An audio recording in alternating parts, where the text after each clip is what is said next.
গুজবে কান দেবেন না, আগুনে ঘি ঢালবেন না এবং আপনারা নিজেরা বিবেচনা করবেন। এই দাবিগুলো হচ্ছে যে যারা তাদের হত্যা হয়েছে তাদের বিচার হবে, কিন্তু সেটা তো বিচার তো সময়ের ব্যাপার।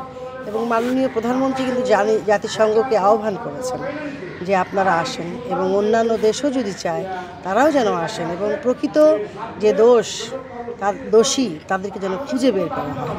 সো আমি যেহেতু একটি মা, আমার সন্তান আছে এবং এই বয়সেই আমার সন্তান আছে, সো আমি চাচ্ছি সন্তানরা মাথা ঠান্ডা করবে এবং অভিভাবকরা অবশ্যই ওনাদের বোঝাবেন এবং যেসব শিক্ষকরা আছেন যাদের কথা আমাদের সন্তানরা শুনবেন তাদেরকে বোঝাতে হবে যে হ্যাঁ, তোমাদের অবশ্যই সহপাঠী হারিয়েছি, বন্ধু হারিয়েছি, খেলার মানুষ হারিয়েছি, কষ্ট সবার হবে।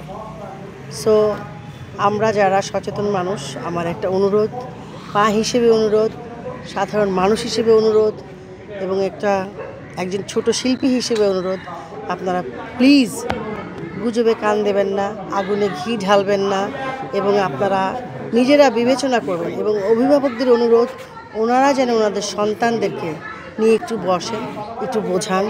বুঝালেই আমার কাছে মনে হয় সব পরিবেশ শান্ত হবে, আমরা আবার আগের মতো সবাই ভালো থাকবে। একটা প্রশ্ন, যে ছাত্ররা কিন্তু এখন ওই যে বলে না যে ছাত্রদের হয়তো বিএনপি জামাত হচ্ছে ইন্ধন দিচ্ছে বা ওরকম কিছু, কিন্তু ছাত্ররা নিজেদের থেকে এরকম লেখালেখি করেন যে আমরা কোনো বিএনপি ক্ষমতায় আসবে এরকম কোনো সুযোগ আমরা রাখবো না, ওরা দেশ সংস্কার চায়, ওরা ওদের মতো করে আন্দোলন করে এবং ওরা চায়ও না ওদের সাথে অন্য কোনো দল যুক্ত হোক।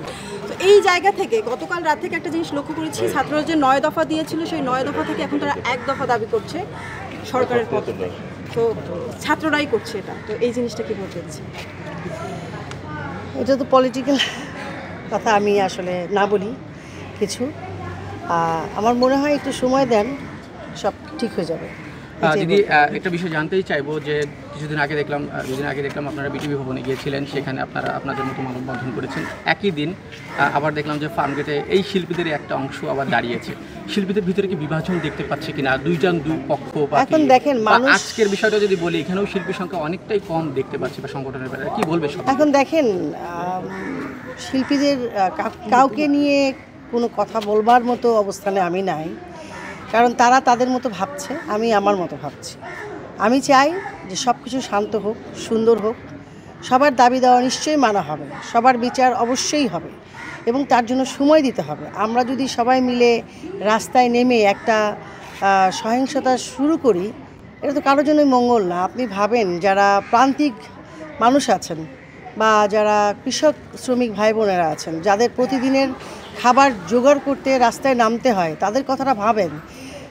দেশের আজকে কি অবস্থা, আমরা যদি সবাই এটাকে কি বলে আগুন দিতে থাকি, তাহলে তো সবার জন্যই ধরেন অনেকটা গাছে বসে গাছের ডাল কাটার মতো অবস্থা হচ্ছে। সো আমরা সেটা চাই না। আমাদের বন্ধুরা ভাইরা কি ভাবছে সেটা নিয়ে পরেও কথা বলা যাবে, অনেক সময় আছে, যদি বেঁচে থাকি নিশ্চয়ই কথা হবে। আর আপনারাও চিনে রাখেন কে কি বলছে, সবই তো সময় বলবে। আপনি তো অনেকগুলো আন্দোলন দেখেছেন আসলে রাজপথে, আপনাদের সময় থেকে শুরু করে পর্যায়ক্রমে এইবারের এই আন্দোলনটা এবং যে পরিমাণ মৃত্যুর সংবাদ আমরা শুনছি, দুইটা মিলিয়ে আপনি কি বলবেন? দেখেন, এর আগে অনেক মৃত্যু হয়েছে, এগুলো বলতে হলে পলিটিক্যাল কথা বলতে হবে, আমি ওগুলো বলবো না।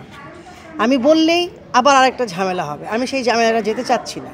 আমি চাচ্ছি আমরা সবাই শান্ত থাকি, কোনো ঝামেলা চাই না ভাই। আমাদের সন্তানরা তাদের ঘরে ফিরে যাবে, স্কুলে যাবে, কলেজে যাবে, ইউনিভার্সিটিতে যাবে, তাদের স্বাভাবিক জীবনযাত্রা শুরু হোক, এটাই চাই। এবং আমরা প্রত্যেকে যে যার পেশায় আছি, সবাই আমরা সেই পেশায় কাজটা শুরু করতে চাই। দাবি জানিয়েছে যে কারফিউ তুলে নেওয়ার জন্য, শিক্ষা প্রতিষ্ঠানগুলো খুলে দেওয়ার জন্য। আপনি কি মনে করেন এখন সেই অবস্থা তৈরি হয়েছে? তারা তো আগামীকালকে থেকেই না হলে একটা অসহযোগ আন্দোলনের কর্মসূচি যাচ্ছে। জনজীবনে স্বস্তি তো এখনো আসে নাই ভাই, ও স্বস্তি হতে তো দিচ্ছে না কিছু কিছু মহল, সেটার জন্য সময় দেন। আজকে তো অলরেডি ওরা বলেছে যে একটা সপ্তাহ, সংহতি যারা জানিয়েছেন তারা তো চাচ্ছেন যে একটু একটা সপ্তাহ সময় চেয়েছেন, একটু দেখি আমরা কি হয়। এখন এখানে বসে যদি আমরা আমাদের মতো চিন্তা ভাবনা করে আজে বাজে কথা বলি, এটা কিন্তু আসলে সহিংসতাকে উস্কে দেওয়া হবে, সেটা আমি চাচ্ছি না।